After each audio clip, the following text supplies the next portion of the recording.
सूर्यपुत्र कर्ण के पास अमृत से निर्मित दिव्य कवच और कुंडल थे। कर्ण के कवच को किसी भी अस्त्र शस्त्र द्वारा नहीं तोड़ा जा सकता था। सूर्यपुत्र कर्ण के कवच अभेद्य थे।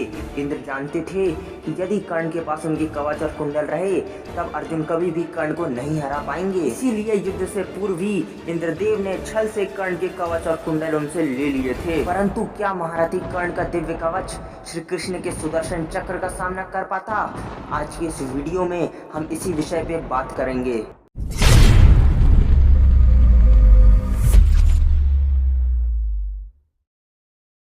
जय श्री राम मित्रों, स्वागत है आप सभी का हमारी आज के इस वीडियो में। महारथी कर्ण सूर्य देव के पुत्र थे। जन्म से ही महारथी कर्ण को दिव्य कवच और कुंडल प्राप्त थे।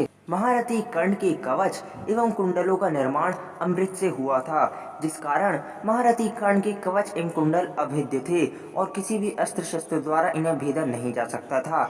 इन कवच कुंडलों के होने के कारण ही महारथी कर्ण युद्ध में अजय थे एवं कोई भी उन्हें युद्ध में परास्त नहीं कर सकता था। इंद्रदेव जानते थे कि यदि कर्ण कवच कुंडलों के साथ महाभारत का युद्ध लड़ेंगे तो अर्जुन कभी भी उन्हें परास्त नहीं कर पाएंगे। इसीलिए महाभारत युद्ध से पूर्व ही छल से इंद्र कर्ण से उनके कवच और कुंडल ले लेते हैं।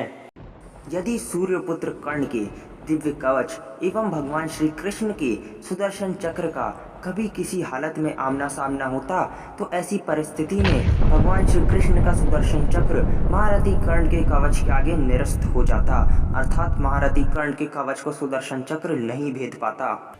महारथी कर्ण के दिव्य कवच को भगवान श्री कृष्ण का सुदर्शन चक्र नहीं भेद पाता।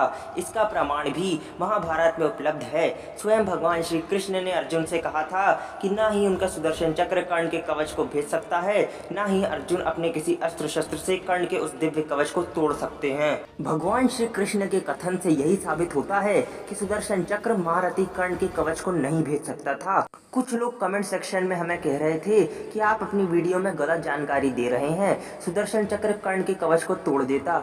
अब वे लोग मुझे ये बताएं कि क्या भगवान श्री कृष्ण असत्य कह रहे थे? नहीं ना, इससे यही प्रमाणित होता है कि सुदर्शन चक्र कर्ण के कवच को नहीं तोड़ पाता। आप में से कई व्यूअर्स का ये प्रश्न भी होगा कि जब अमृत से निर्मित कर्ण के कवच अजय थे तो फिर आखिर भगवान श्री राम ने रावण का वध कैसे किया? आखिर रावण की नाभि में भी तो अमृत का कलश था। तो इसका उत्तर भी मैं आप सभी को दे देता हूँ। मित्रों, वाल्मीकि रामायण में ऐसा कोई भी वर्णन नहीं है कि भगवान श्री राम ने अपने बाण को रावण की नाभि में चलाया था एवं रावण की नाभि में रखे अमृत के कलश में से अमृत को सुखा दिया था। वाल्मीकि रामायण के अनुसार भगवान श्री राम ने अपने दिव्य बाण को रावण की छाती पे चलाया था एवं उसका वध किया था।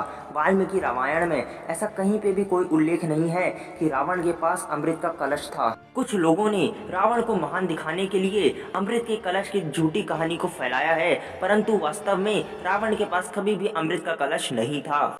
कुछ लोग हमसे कहते हैं कि भगवान श्री कृष्ण एवं अर्जुन अपने पूर्व जन्म में महर्षि नर एवं नारायण के अवतार थे।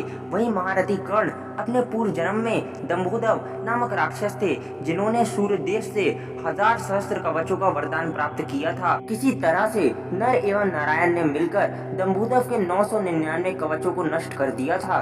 यही सहस्त्र कवच अपने अगले जन्म यानी कि द्वापर युग में कर्ण बन के जन्म लेता है और नर एवं नारायण भगवान श्री कृष्ण एवं अर्जुन बन के जन्म ले लेते हैं। दो महाज्ञानी चैनल अपनी हर वीडियो में यही कहते हैं कि अर्जुन महर्षि नर के अवतार थे और महारथी कर्ण दंभोदव राक्षस के अवतार थे। परंतु 2 दिन पहले जब मैं बोरी क्रिटिकल एडिशन महाभारत का अध्ययन कर रहा था तब मैंने तो कुछ और ही पाया। बोरी क्रिटिकल एडिशन महाभारत के अनुसार नर नारायण की कहानी इंटरपोलेशन है, अर्थात नर नारायण की कहानी झूठी है, जिसे महारथी कर्ण का पात्र खराब करने के लिए बाद में महाभारत से जोड़ा गया है। अब आप सोच रहे होंगे कि जब महाभारत में साफ साफ लिखा है कि महारथी कर्ण अपने पूर्व जन्म में सहस्त्र कवच नहीं थे, तो फिर आखिर ये दोनों चैनल कैसे कह देते हैं कि महारथी कर्ण अपने पिछले जन्म में सहस्त्र कवच थे? असल में इसके पीछे भी एक बहुत गहरा कारण है। असल में इन दोनों ने 10,000 वर्षों तक त्रिदेवों की कठोर तपस्या करी थी, जिसके बाद इन दोनों को भगवान शिव से दिव्य दृष्टि प्राप्त हुई थी। दिव्य दृष्टि के कारण ये दोनों त्रिकालदर्शी हो गए थे।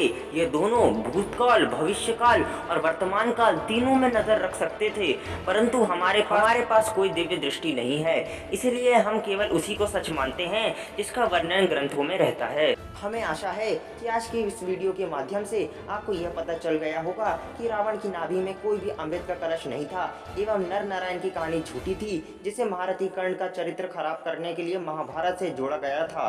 आपको दो ऐसे चैनलों के बारे में भी पता चला होगा जो त्रिकालदर्शी हैं। आपको ये भी पता चल गया होगा कि सूर्यपुत्र कर्ण के कवच को भेदना असंभव है। इसी के साथ आज के इस वीडियो का यही समापन करते हैं। जय हिंद, जय भारत।